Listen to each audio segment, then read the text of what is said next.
నమస్తే టీఎస్ఎంసెట్ 2023 కౌన్సిలింగ్ ప్రాసెస్కి సంబంధించి సర్టిఫికేట్ వెరిఫికేషన్కి ఏమేమి డాక్యుమెంట్స్ అవసరం అనేది అఫీషియల్గా మనకు రిలీజ్ అయితే చేయడం జరిగింది. ఒకసారి ఈ వీడియోలో మీకు క్లారిటీగా చూపిస్తాను. ముందుగా ప్రతి ఒక్కరు కూడా వీడియోని తప్పకుండా లైక్ చేయండి. అదేవిధంగా టీఎస్ఎంసెట్ 2023 కంప్లీట్ కౌన్సిలింగ్ గైడ్ కోసం ఛానల్ని తప్పకుండా సబ్స్క్రైబ్ చేసుకోండి. సో ఫ్రెండ్స్, ముందుగా ఇక్కడ చూసుకున్నట్టయితే అఫీషియల్గా మనకు ఏమేం డాక్యుమెంట్స్ అవసరం అనేది ఇక్కడ చూడొచ్చు. ముందుగా చూసుకున్నట్టయితే వీళ్ళు మెన్షన్ చేసిన అన్ని డాక్యుమెంట్స్ కూడా ఆల్ ఒరిజినల్ సర్టిఫికేట్స్తో పాటు 2 సెట్స్ జిరాక్స్ కాపీస్ అయితే ఉంచుకోవాలని చెప్పడం జరిగింది. సో మీరు జిరాక్స్ అనేది ఇంకో 2 సెట్స్ అనేది ఎక్కువగా ఉంచుకోండి. ఫర్దర్గా మీకు ఈ సర్టిఫికేట్స్ అయితే యూజ్ అవుతాయి.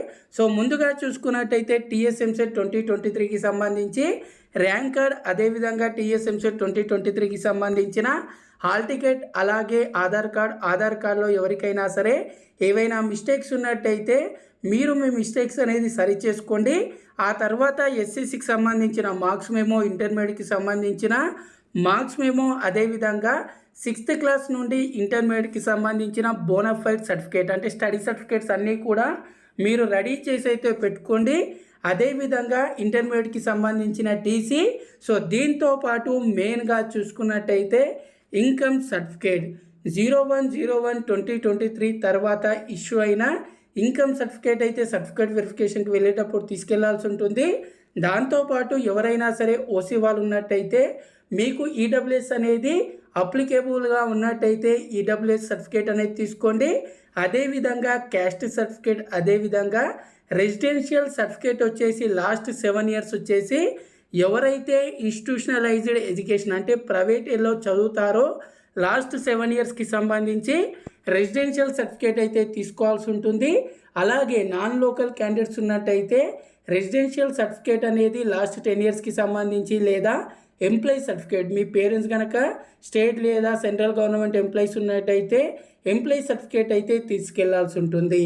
సో మైనారిటీ స్టూడెంట్స్ ఎవరైనా ఉన్నట్టయితే 10th class SSC 10th class TC మీద అయితే మైనారిటీ అని మెన్షన్ అయితే చేసి ఉండాలి. వీటితో పాటు ఎవరికైనా సరే స్పెషల్ రిజర్వేషన్ కేటగిరీ పిహెచ్ కానీ, సిఏపి కానీ, ఎన్సీసీ కానీ స్పోర్ట్స్ ఉన్నట్టయితే వాటికి సంబంధించిన సర్టిఫికేట్స్ అయితే రెడీ చేసుకోండి. ఇక్కడ ఒకటి గుర్తుంచుకోండి, సర్టిఫికేట్ వెరిఫికేషన్ అనేది ఎవరికైనా సరే పిహెచ్ కానీ, సిఏపి, ఎన్సీసీ స్పోర్ట్స్ వాళ్ళకి సంబంధించి సపరేట్గా ఉంటుంది. దానికి సంబంధించి ఇక్కడ క్లియర్గా డేట్స్ అండ్ టైమ్స్ అయితే మెన్షన్ అయితే చేయడం జరిగింది. ఇక్కడ చూడొచ్చు 28 నుండి ఎన్సీసీ వాళ్ళకి సంబంధించి ఎక్కడ అనేది కూడా క్లియర్గా మెన్షన్ చేశారు. గవర్నమెంట్ పాలిటెక్నిక్ మాసప్ ట్యాంక్లోనే ఈ సర్టిఫికేట్ స్పెషల్ రిజర్వేషన్ కేటగిరీకి సంబంధించి సర్టిఫికేట్ వెరిఫికేషన్ అయితే ఉంటుంది. వాటికి సంబంధించి ఎన్సీసీ వాళ్ళకు, స్పోర్ట్స్ వాళ్ళకి ఈ విధంగా కంప్లీట్గా డేట్స్ కూడా మెన్షన్ అయితే చేయడం జరిగింది. సో ఈ విధంగా మీరు ఈ సర్టిఫికేట్స్ అన్నీ కూడా రెడీ చేసుకొని ఒరిజినల్తో పాటు 4 sets జిరాక్స్ అయితే ఉంచుకోండి. సో కౌన్సిలింగ్ ప్రాసెస్కి సంబంధించి స్టార్ట్ అవ్వగానే కంప్లీట్గా మన ఛానల్లో వీడియోస్ అయితే చేయడం జరుగుతుంది. ఛానల్ని తప్పకుండా సబ్స్క్రైబ్ చేసుకోండి. మీకు ఎలాంటి డౌట్స్ ఉన్నా కింద కామెంట్ అయితే చేయండి. Thanks for watching. జై హింద్.